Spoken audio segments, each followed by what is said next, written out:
함께 말씀을 읽겠습니다. 오늘 12월 5일 본문 요한일서 2장 18절부터 29절 말씀, 요한일서 2장 18절부터 29절 말씀을 한 절씩 교독해서 읽겠습니다. 어린이 여러분, 지금은 마지막 때입니다. 여러분이 그리스도의 적대자가 올 것이라는 말을 들은 것과 같이 지금 그리스도의 적대자가 많이 생겼습니다. 그래서 우리는 지금이 마지막 때임을 압니다. 그들이 우리에게서 갔지만 그들은 우리에게 속한 자들이 아니었습니다. 그들이 우리에게 속한 자들이었더라면 그들은 우리와 함께 그대로 남아 있었을 것입니다. 그러나 결국에는 그들은 모두 우리에게 속한 자들이 아니라는 사실이 드러나게 되었습니다. 여러분은 거룩하신 분에게서 기름 부음을 받아 모든 것을 알고 있습니다. 여러분이 진리를 알지 못한다고 해서 여러분에게 내가 이렇게 해서 보내는 것이 아닙니다. 오히려 여러분이 진리를 알고 있기 때문에, 그리고 또한 여러분이 거짓은 모두 진리에서 나오지 않는다는 것을 알고 있기 때문에 이렇게 해서 보내는 것입니다. 누가 거짓말쟁이입니까? 예수가 그리스도이심을 부인하는 사람이 아니고 누구겠습니까? 아버지와 아들을 부인하는 사람이 곧 그리스도의 적대자입니다. 누구든지 아들을 부인하는 사람은 아버지를 모시고 있지 않은 사람이요, 아들을 시인하는 사람은 아버지를 또한 모시고 있는 사람입니다. 여러분이 처음부터 들은 것을 여러분 속에 간직하십시오. 여러분이 처음부터 들은 그것이 여러분 속에 있으면 여러분도 아들과 아버지 안에 있게 될 것입니다. 이것은 그가 친히 우리에게 주신 약속인데 곧 영원한 생명입니다. 나는 여러분을 미혹하는 자들에 관하여 이렇게 썼습니다. 여러분으로 말하자면 그가 기름 부어 주신 것이 여러분 속에 머물러 있으니 여러분은 아무에게서도 가르침을 받은 필요가 없습니다. 그가 기름 부어 주신 것이 여러분에게 모든 것을 가르쳐 줍니다.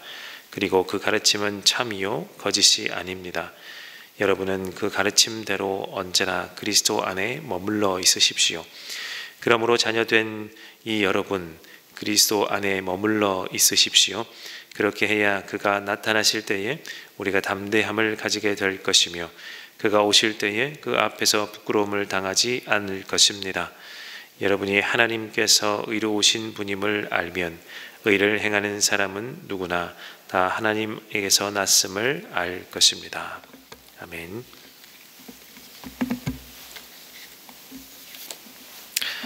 이틀 전에 우리 대학 수학 능력 시험이 있었죠. 초유의 사태, 우리 코로나 가운데서 우리 연초에는 수능을 볼 수 있을까, 이런 이야기를 하곤 했는데 어떻게든 해내고 말았습니다. 그러나 좀 엄중한 시기를 보내고 있는 것은 맞지만, 그래서 이 가운데에 우리 수능을 본 수험생들이 정말 많이 스트레스를 받았을 것 같습니다. 수능을 포함한 여러 시험을 치를 때에 여러분도 시험 많이 치고 여기까지 오셨을 텐데, 그때마다 우리 세 가지 부류의 사람이 있다는 것, 아마 분류해서 나누어 보지는 않았지만 다 느끼셨을 텐데, 이런 사람이 있습니다. 첫 번째로는 될 대로 되라형. 분명히 여러분 주변에도 있었을 것입니다. 될 대로 되라. 나는 아는 거 별로 없고 공부도 별로 좋아하지 않고, 그러나 시험은 봐야 하니까 시험은 치지만 그냥 어쨌든 될 대로 되라. 그냥 빨리 시험이 지나갔으면 좋겠다. 이런 부류의 사람이 있죠. 두 번째는 그 정반대의 사람입니다. 침착한 형. 보통 공부를 잘하는 사람들이겠죠. 모의고사 성적도, 수능 같으면 모의고사 성적도 늘 좋았고, 어떻게든 수능을 향해서 자기만의 계획도 있고, 시험 보는 법도 잘 터득해서 잘 알겠고, 그러다 보니까 어떻게든 시험을 쳐야 하는 그 날을 바라보면서 잘 준비해온 사람, 그 사람은 뭐 어떤 시험이든지 당일날 들어갈 때까지도 침착하게 들어가게 되겠죠. 이 두 부류의 사람은 결이 다르지만 공통점은 침착하다는 거예요. 어떤 소문에 흔들리지 않고 그냥 지 갈 길을 가는 사람, 일 것입니다. 그런데 마지막 사람, 아마 가장 많은 부류의 사람들이 아닐까 싶은데요. 가장 많은 숫자는 초긴장형. 말하자면 그냥 반쯤 아는 사람이라고 하면 이해가 쉬울 것 같아요. 저도 이 부류에 속했는데 수능 당일날까지도 긴장하죠. 그래서 저희 어머니도 저에게 청심환 하나 먹어볼래 이렇게까지 권유할 정도로 어쨌든 시험 일자가 다가올수록 초조해지고 혹시나 실패하지 않을까, 시험을 평소 실력대로 못 보는 거 아니야, 이렇게 초조해하는 거죠.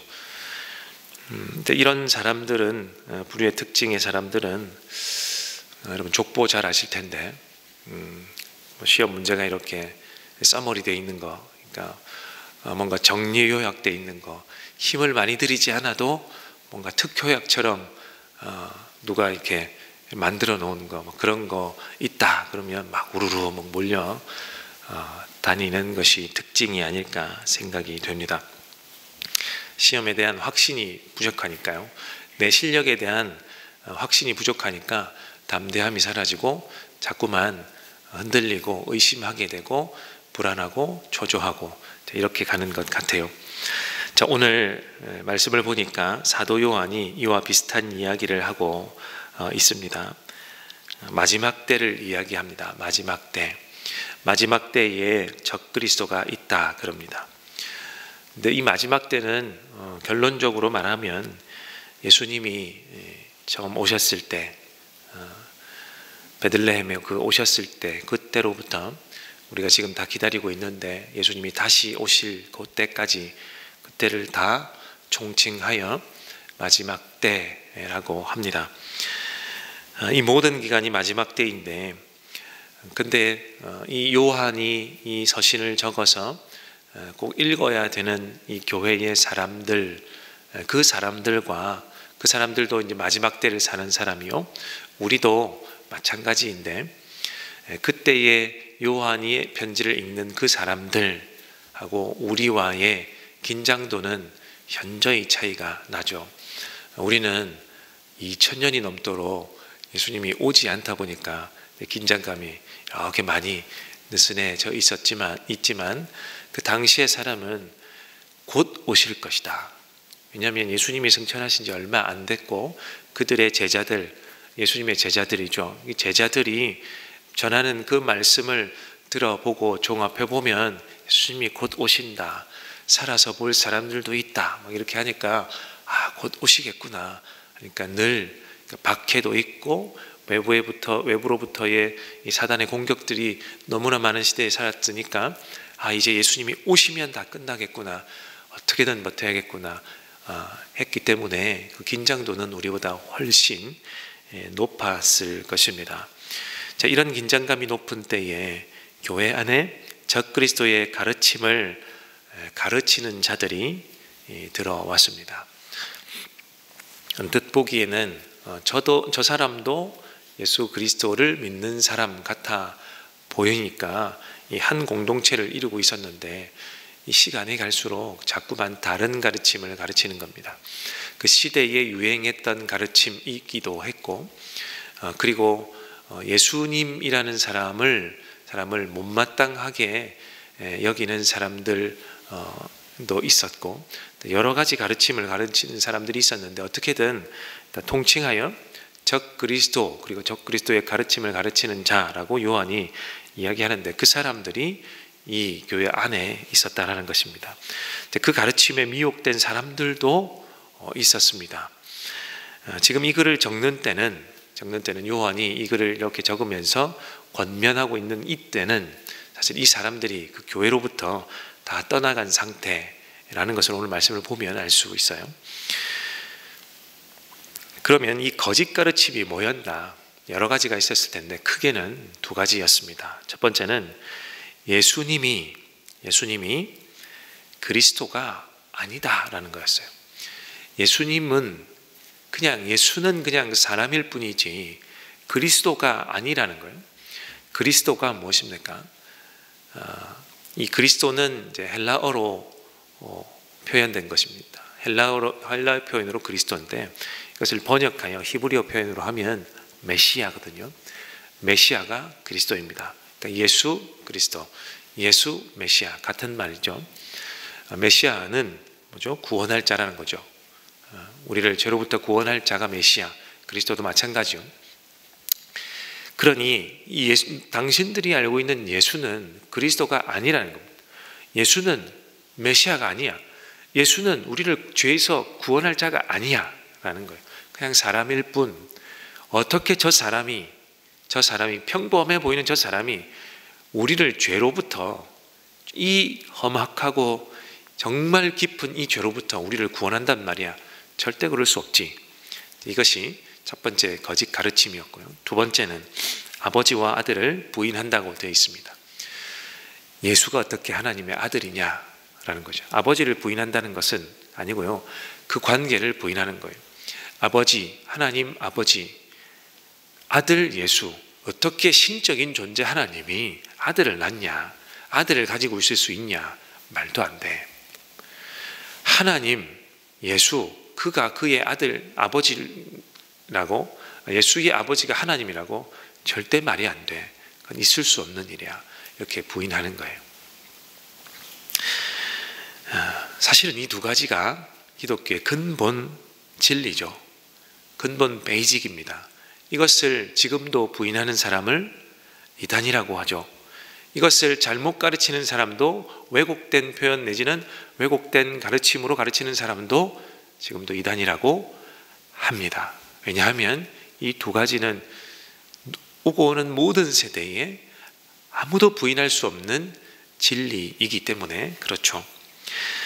이것은 신앙 고백입니다. 지금도 우리가 고백하는 신앙 고백입니다. 예수 그리스도로 말미암아 내가 구원을 받습니다.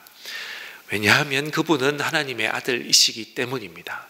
하나님께서 우리를 사랑하셔서 그의 아들을 우리에게 보내주시사 죄를 사하도록, 그분을 믿으면 죄를 사하도록 하나님이 보내신 하나님의 아들이십니다. 지금도 유효한 우리의 신앙 고백이지 않습니까?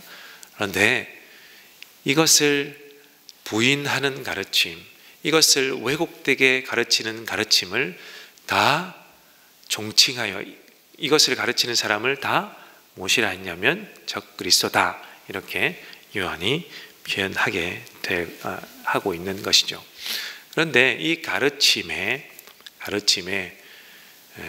가르치는 사람도 문제지만 가르침을 받는 사람, 이 가르침에 현혹되는 사람, 그래 뭔가 일리가 있네 라고 하는 사람도 문제가 되는 거죠. 이게 확신이 없다 보니까요, 이 마지막 때를 사는 이 긴장감에 너무 초조하다 보니까요, 담대함이 사라진 거예요. 그러니 흔들리게 되고 의심하게 되고, 저렇게 저 사람이 맞는 것 같아 이쪽으로 가고, 저 사람도 일리가 있는 것 같아 이렇게 따라가는 이런 현상을 이 마지막 때라고 적고 있는 이 긴장감 속에 녹아들어 있는 것이죠. 그런 담대함이 없었기 때문에 흔들렸던 사람들이 있었다라는 것입니다. 자, 그래서 여기서 우리가 알 수 있는 두 가지. 첫 번째는 어떻게 해요? 확신이 없으면 마지막에 이 긴장에 흔들리게 된다는 것입니다. 28절을 우리 다시 한번 볼까요? 28절. 그러므로 자녀된 이 여러분, 그리스도 안에 머물러 있으십시오. 그렇게 해야 그가 나타나실 때에 우리가 담대함을 가지게 될 것이며 그가 오실 때에 그 앞에서 부끄러움을 당하지 않을 것입니다. 어떻게 해요? 우리가 담대함을 가지게 된다라는 거죠. 어떻게 해요? 그분 안에 머물러 있으면 예수를 그리스도라고 믿고 그분이 하나님께서 우리에게 보내신 구원자이심을 믿을 때, 이 확신에서 벗어나지 않을 때에 오히려 바꾸어 말하면 담대함이 생긴다라는 것입니다. 그런데 이 담대함이 흔들리고 무너지면 어떻게 해요? 여러 가르침들 앞에, 또 어떤 사람들 앞에 무너지게 된다는 거죠. 그래서 확신이 없으면 마지막에 긴장에 흔들리게 된다는 것, 담대함이 사라진다는 것, 첫 번째고, 두 번째는 이 확신과 담대함은 나의 노력으로 되는 것이 아니요 내 스스로의 지식으로 무장한다고 되는 것이 아니라는 사실입니다. 무엇으로 됩니까? 성령의 능력으로 되어진다는 것이죠. 우리 20절 그리고 27절을 한번 다시 보겠습니다. 여러분은 거룩하신 분에게서 기름 부으심을 받아 모든 것을 알고 있습니다. 우리 27절, 여러분으로 말하자면 그가 기름 부어주신 것이 여러분 속에 머물러 있으니 여러분은 아무에게서도 가르침을 받을 필요가 없습니다. 그가 기름 부어주시는 것이 여러분에게 모든 것을 가르쳐줍니다. 그리고 그 가르침은 참이요 거짓이 아닙니다. 여러분은 그 가르침대로 언제나 그리스도 안에 머물러 있으십시오. 아멘. 그리스도 안에 머물러 있는 것, 그리스도 안에 머물러 있으면서 그 확신을 가지고 담대함을 가지고 흔들리지 않는 것, 그것이 내 스스로 가능한 일이 아니라는 것을 말씀하는 것이죠. 어떻게 해요? 거룩하신 분의 기름 부으심이 그것을 가능하게 한다는 것입니다. 거룩하신 분의 기름 부으심이 무엇입니까? 성령으로부터의 확신이라는 것입니다. 동일한 표현입니다. 성령으로부터의 확신, 성령으로 말미암는 그 확신이 내 속에 있을 때에 흔들리지 않게 된다는 것. 내가 아무리 믿고 싶어도, 내가 아무리 확신에서 흔들리지 않고 싶어도 그건 내 스스로 할 수 있는 것이 아니라는 것이죠. 저와 여러분이 지금 주는 그리스도시요 살아계신 나의 구원자시요 지금도 성령으로 말미암아 역사하시는 분이십니다 라는 것을 믿는 것은 저와 여러분 스스로가 한 일이 아니라는 거예요. 성령님이 내 안에 계심으로 그 확신이 사라지지 않는다는 것 믿으시기를 바랍니다. 마지막 때, 저와 여러분도 지금 마지막 때를 살고 있습니다. 요한의 이 공동체처럼 마지막 때를 동일하게 살고 있습니다. 이 마지막 때다 보니까 혼란스럽고 혼돈과 같은 이 때를 살고 있는 것이죠. 이러한 혼란스럽고 혼돈의 때를 살아가는 그리스도인 동역자 여러분, 우리 안에 성령으로의 확신, 진리를 깨닫는 이 확신이 있을 때에 저와 여러분은 어떠한 사단의 공격에도 흔들리지 않을 수 있습니다. 담대함이 생깁니다. 여러분, 이 담대함은 특정한 일에 그리고 특정한 사람 앞에 우리의 평안이 흔들리지 않게 만들어줍니다. 각종 사건 사고를 겪으면서 우리가 살고 있고요, 때로는 사탄이 사람들로 인해서 공격하도록 지금도 만들고 있어요. 그럴 때마다 자꾸만 흔들린다. 나는 왜 이러냐? 내 신세는 뭐냐? 하나님이 나는 왜 이렇게밖에 안 해주셨냐? 이렇게 자꾸만 흔들리고 이것을 키워가면 진짜 하나님이 계신 것이 맞냐? 까지 이르게 된다는 것입니다. 그러니 이 담대함은 성령으로부터 오기 때문에 오늘도 함께 우리 믿음의 담대함, 성령으로 말미암는 믿음의 담대함이 강하게 있는 것인지, 우리 안에 유효하게 남아있는 것인지, 견고한지 한번 확인해 보면 좋겠습니다. 이제 함께 기도할 텐데, 하나님, 오늘 말씀을 보니까 이 믿음이 성령으로 말미암은 것이군요. 성령으로 말미암는다면 내 안에 어떠한 일이 생기더라도 내 안에 담대함이 있고 견고함이 있다라고 하는데, 하나님, 나는 과연 그러합니까? 어떠한 사람으로 말미암아, 사건으로 말미암아 일이 일비하고 있지 않습니까? 자꾸만 내 신세 한탄하면서 자꾸만 내게 없는 것으로 하나님 앞에 가지고 나오면서 자꾸만 한탄하고 있는 믿음은 아닌가? 하나님, 잘 살펴보게 하여 주시옵소서. 하나님, 기도함으로 성령의 도우심을 받고 싶습니다. 이 믿음이 더욱 강하게 하여 주시옵소서. 이 마지막 때에 흔들리지 않는 믿음의 견고한 반석과 같은 믿음에 설 수 있는 자 되게 하여 주십시오. 우리 첫 번째로 우리 기도하겠습니다. 우리 두 번째는 내일 또 주일입니다. 주일 예배를 위해서 기도하겠습니다. 비대면이지만 또 비대면을 드리는 사람들이 좀 더 늘어날 것 같아요. 확진자가 많아서요. 그렇지만 성령이 주시는 확신으로의 예배, 성령이 인도하시는 예배, 성령의 능력이, 성령의 임재함이 있는 예배, 어디에서 예배를 드리든 우리의 그 예배는 정말 은혜가 넘치는 예배 되게 하여 주십시오. 우리 예배를 위해서 기도해 주시고, 우리 세 번째로는 지금 코로나가 더 확산세가 계속해서 증가하고 있는 추세인데, 하나님이 확산세가 꺾이게 하여 주십시오. 우리 일상으로의 복귀가 좀 더 빨리 갈 수 있도록, 우리 불안감이 이렇게 좀 잦아들 수 있도록 하나님이 확산세가 꺾이게 도와주시옵소서.